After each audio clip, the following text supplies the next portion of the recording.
unused appropriations. No? Gusto ko lang ibahagi sa atin yung nangyari do sa, and this affects our economy, even yung investor confidence.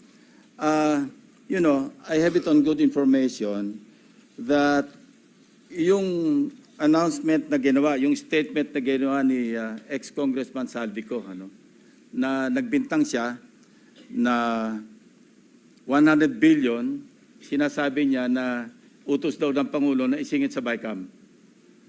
Your Honor and I both know that the 100 billion, and we went over, I know na, both of us went through the list independently or separately. And you and I agree na totoo yung listahan ng 100 billion pesos. Talaga nasingit sa BICAM. But yung sinasabi ni Saldico on social media as posted, na nag-deliver siya ng 25 billion representing the 25% commission di umano para kay Presidente, that I will attest na hindi totoo. Yun talaga absolutely untrue or false. Untrue or completely false. Why? Because last Sunday, I received a call from the camp of former Undersecretary Roberto Bernardo. Ang sinasabi niya, noong nakita niya si Saldico sa social media na nagsasabing merong 100 billion di umano inutos ng Pangulo na isingit sa BICAM, napag-alaman ko from Undersecretary Bernardo na may mga tao sa Malacanang, not the President, not authorized by the President, who misrepresented him. I will name some of them. Undersecretary Adrian Bersamin. He name-dropped the President, making Saldico believe na utos ng Pangulo na ipasok sa BICAM yung insertions na 100 billion. Now, Yusek Traigib Olaybar.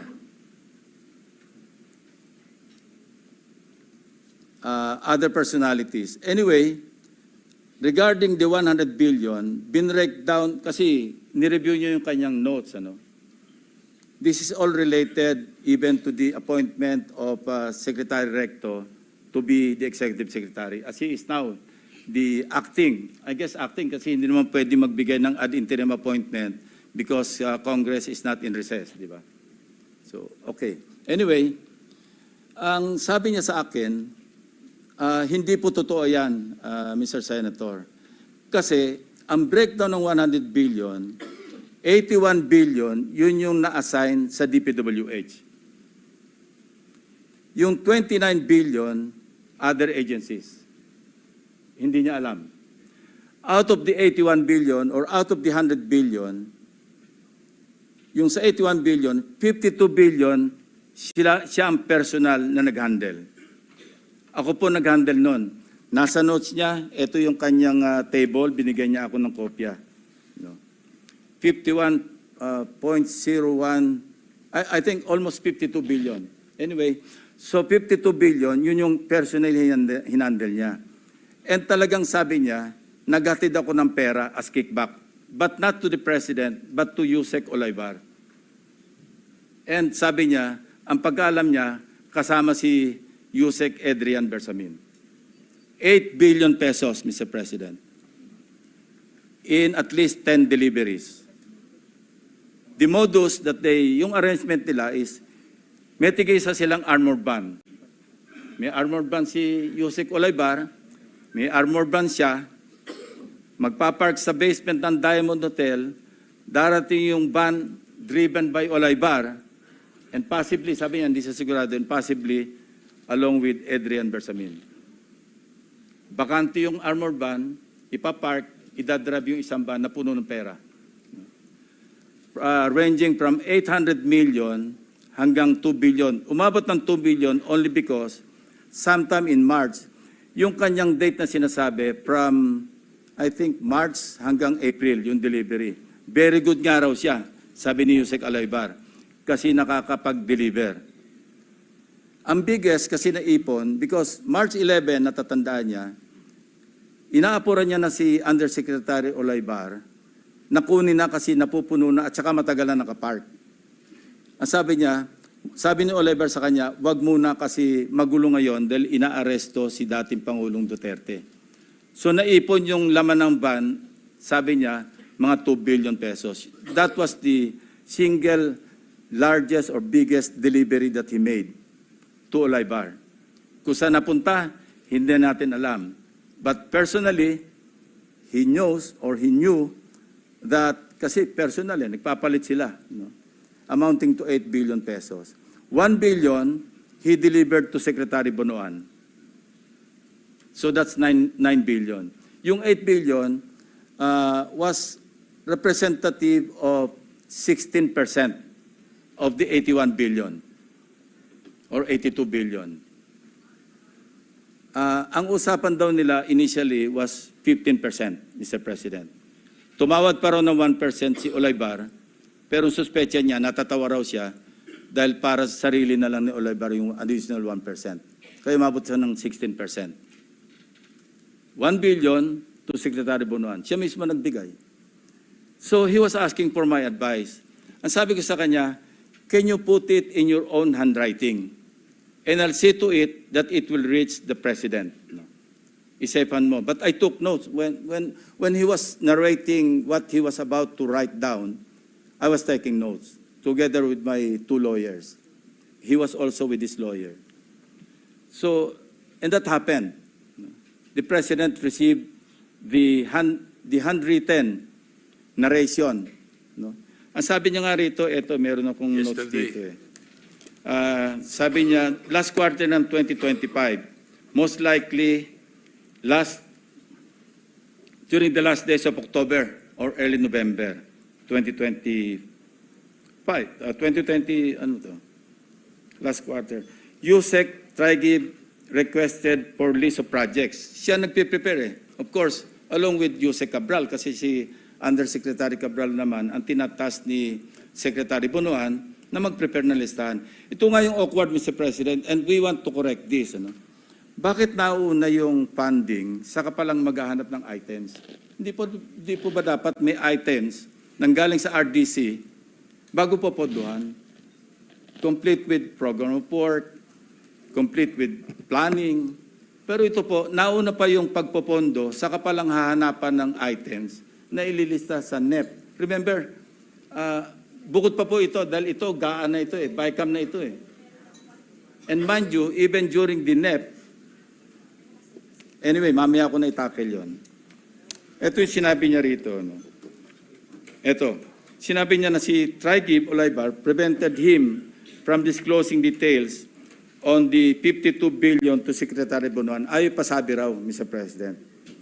Tapos, sinabihan siya ni Yusek Trigib Olaybar na si Secretary Bonoan asked Executive Secretary Bersamin several times, sino ba magpapacilitate itong 52 billion? Of course, isasama sa BICAM, paano ito re-release? Sino magpapacilitate? Ang sagot ni ES Bersamin sa kanya, we will take care of it. Sila na raw ang bahala kung paano ayusin yung 52 billion. Now, I'm not defending the President, Mr. President. But in fairness to him, yung list of projects, yung 100 billion, initially naka-FLR lahat yun eh. Pinapatrack ko ngayon sa aking staff kung ilan yung na-release out of the items on FLR or PISARO for issuance of SARO. Hindi pa namin alam. But initially, kasama sa nabito do sa 194 billion ng ating Pangulo, 1.15 billion pesos worth of projects. Andito yung listahan ng projects.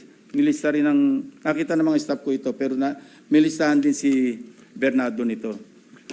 Kung alam ni Pangulo at siya nag-utos na mag-insert ng 100 billion sa GAA, sa BICAM, bakit niya ibibito?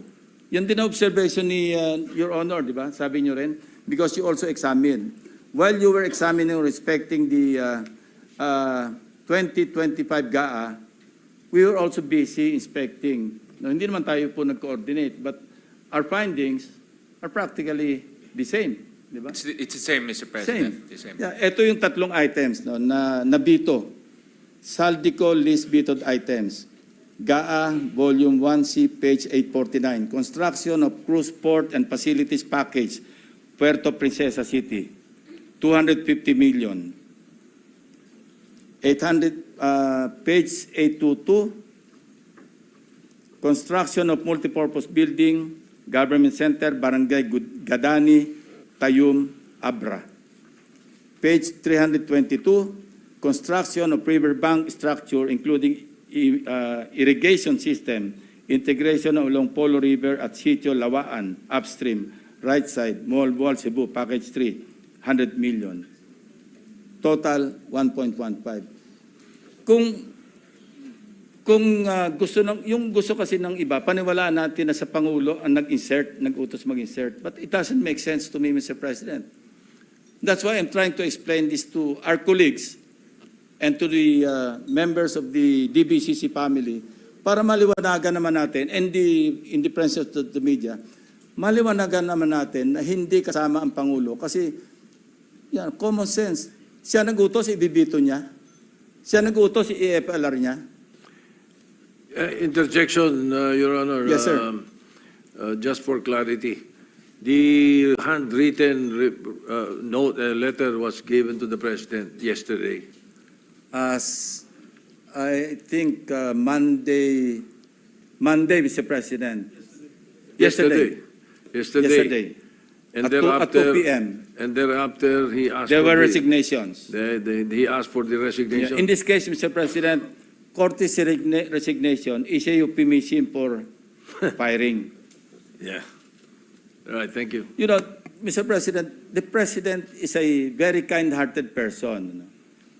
You know, I would have suggested to the person who brought to the President or delivered to the President the handwritten narration of Mr. Bernardo. I would have suggested na tanggalin niya and then order an investigation. Otherwise, how can you insulate the President kung courtesy resignation? But that's water under the bridge because it did not happen, Mr. President. And I will still strongly suggest that an investigation is in order. Because, you cannot, just fool around and misrepresent the President of the Republic of the Philippines. No matter how kind-hearted he is, let's not take advantage. Yun po yung nakakasama ng loob. Ito pa yung aking notes, di ba? Sinabi niya, narinig niya si Saldico. Ito, I heard Saldico's statement that he delivered 25 billion to President Marcos and Speaker Romualdez, representing the commitment for the 100 billion. This could not be true because I handled the 52 billion pesos and I caused the delivery of the commitment for the 52 billion to Yusek Traigib Olaybar. Personally, Mr. President. So let this be a lesson to everyone, to all of us. Sometimes kala mo lulusot ka. Pero sooner or later, it will catch up with you. Especially if you do it habitually. Who would know that the President would include in his SONA, mahiya naman kayo? Who would know that I and my staff would work after hearing the President's message on several case studies, Oriental Mindoro, First Bulacan District? Who would know that Senator Marcoleta would call for a motu proprio investigation in the Blue Ribbon Committee? Wala po nakakaalam nito. Para rin itong mga projections, wala makakapredict. These are, unpredictable variables that could explode right in our faces, and it would be too late for those responsible to repent. Ang masama rito, Mr. President, apektado yung buong bansa eh. Naglayo ang investors. Stock market is down. Yung po yung masakit dito. So, I'm appealing to our co-workers in government. I think we've reached the point na dapat isipin natin, enough is enough.